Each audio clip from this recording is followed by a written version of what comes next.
Dwarves are often a very crucial and fundamental part of many fantasy settings. And that's why we're talking to Mike Merles today about their place in the D&D multiverse. Dwarves are, I love dwarves. Ever since Snow White and the Seven Dwarves when I was a little kid and The Hobbit, I've always found dwarves fascinating. So when you look at dwarves, what really defines them is this act of creation. But not just creation from, making something whole cloth, but creation that reflects skill. Dwarves love to craft things because they are literally folk that were crafted by a god. Moradin challenged himself to make the dwarves. He hammered them from metal, he forged them on his anvil, and he breathed life into them, and they became his children. They reflect the absolute pinnacle of his ability to craft, to create things. He created life. And dwarves look at Moradin and the other dwarven gods who then eventually followed and filled out the pantheon. They look at each of them as a challenge. Each dwarf picks a vocation or potentially has one selected for them depending on what kind of childhood they have and maybe their dedication. But most dwarves eagerly seek out a vocation. They decide, I will be a smith, I will be a miner, I want to be a stone carver. And all of those crafts, those trades or these pursuits the dwarves favor, each of them has a home within their pantheon. One god, or perhaps a couple gods, practices it and sets the example. That is essentially a challenge to the dwarves. Moradin, being a metalsmith, tells his children, the dwarves, try your best to exceed my talents. Now, obviously, a mortal exceeding a god, it's not probably going to happen, but then that really is something more for the dwarves to strive toward. And really what they're focused on is improving their own skills. Dwarves love to prove their mastery. They work and they toil and they see their gods as examples to follow. That their gods set the tone, they set the pace. You can imagine a dwarf holy text. It wouldn't be a collection of prayers or stories. It might be a manual that describes to you, here's how to work adamantine. Here's stone carving as taught to us by the gods. And a dwarf reading it would be challenged to try to, how can I master these techniques? And spend a lifetime pursuing them. The same applies to warfare and combat. Clangeddin is the dwarven god of war.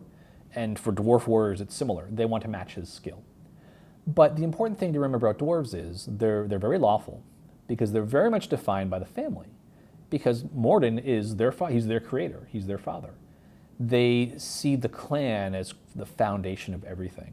So not only do individual dwarves pursue perfection in their art, but they also do it for the good of the clan.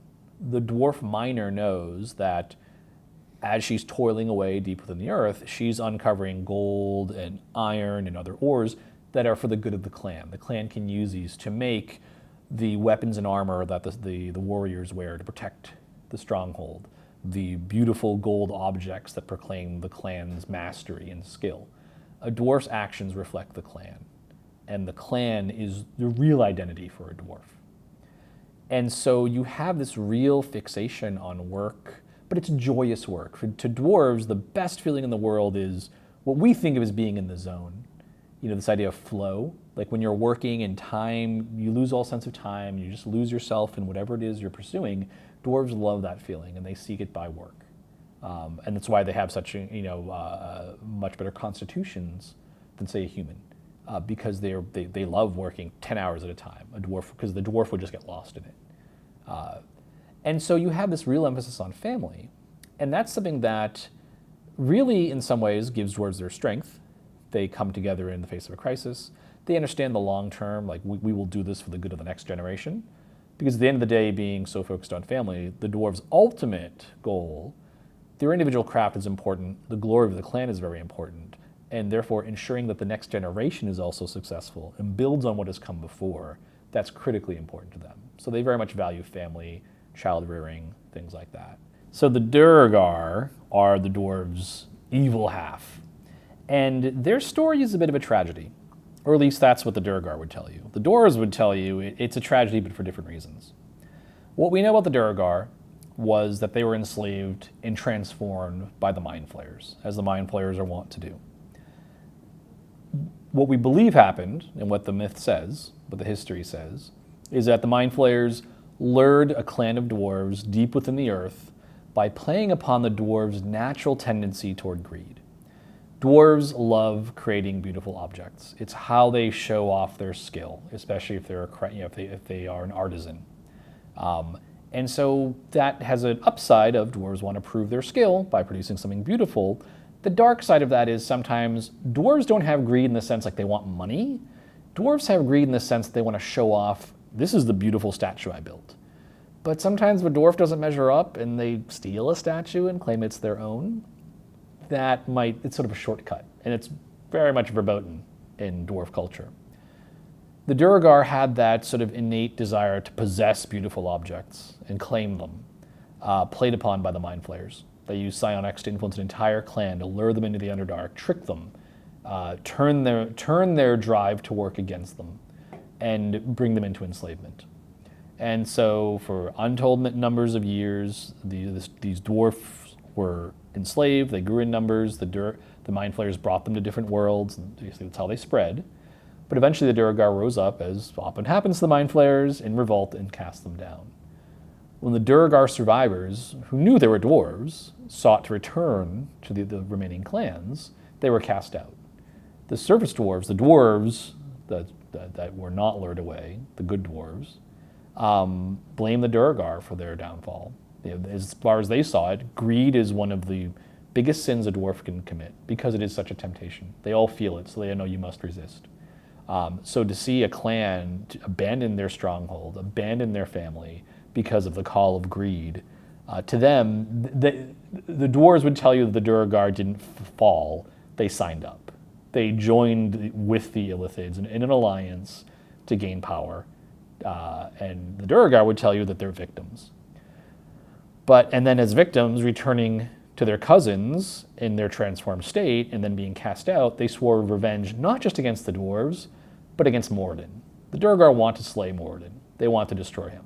They see him as having abandoned them and having turned against them, and in their hour of need, ignoring their pleas for help. And so they see him as he set an example it's false, it's all lies. Moradin's only in it for himself. So they and their deities now live within the Underdark, and they find really no joy in work. They toil and work and work and work. It's why they enslave other creatures, because unlike the dwarves who take joy in work, for the Duergar, work is a sucker's bet. You do it because someone stronger than you is forcing you to do it, because there is no joy in work. That's what Moradin taught us, because Moradin fooled us, but we've seen through it.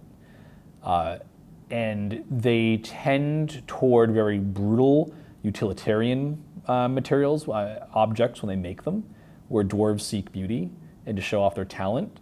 A Duergar measures success by just how many broadswords did we forge today. They don't care if they're high quality. They don't care if they're well made. They just make as many weapons as they can, as quickly as they can. So to them, automation, servants, slavery, all this stuff is something that they believe is important because it saves them from having to do dull, drudgery work.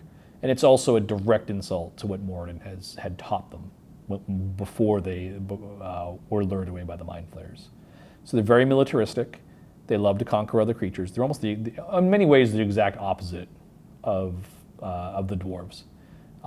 Now, there are few in number because they are these, now why they've been spread across the world by the Mind Flayers. They were never, in the great numbers of humans or even, their kin. It was originally just one clan that was claimed. But it's very much a dark reflection of dwarf society. And it's a society that's burning for vengeance against what they see as an incredible betrayal. And the dwarves hate the Duergar just as much. They see the Duergar as heretics. They see them as cowards who gave into greed. They see them as really giving into everything that they're taught to resist as dwarves, that they take no joy in work, their work has no beauty. And so there is just complete and utter antagonism between the two. They just absolutely hate each other. Duergar have gray skin, they have psionics, they can turn invisible, they can grow to, well, some of them can turn invisible, some of them can grow to immense size. And what they've also started to do now too, in addition to taking slaves, they're developing their psionic power to even greater extent. They have some typical abilities that the Mind Flayers gave them to make them useful as guards and warriors and workers. And now the Duergar are starting to advance to the point where they're developing new psionic abilities. And they're starting to combine that with their own ability, their natural talent to craft things. So some are starting to build mechanical devices that are powered by psionic energy, or even like replacing a limb with a metal claw, things like that they've forged. And the Duergar definitely, they're always on the warpath, but they're becoming even more aggressive and more creative in how to channel that aggression. And that's very much the dwarves are. If you have a dwarf, if a young dwarf or Duergar was taken away and raised somewhere else, they'd be a very different person. It's very much guided by their culture. And that's something we really want to focus on. The dwarves are the way they are, not because they're born that way, or they think that it's because they have a culture that's influenced by their religion, influenced by their environment, influenced by their values, things like that. So the Duergar and dwarves could find peace someday, but their cultures right now see each other as completely antithetical. Thank you, Mike Merles, for being on D&D Beyond and talking to us about dwarves. I'm Todd Kenrick. Thank you for watching.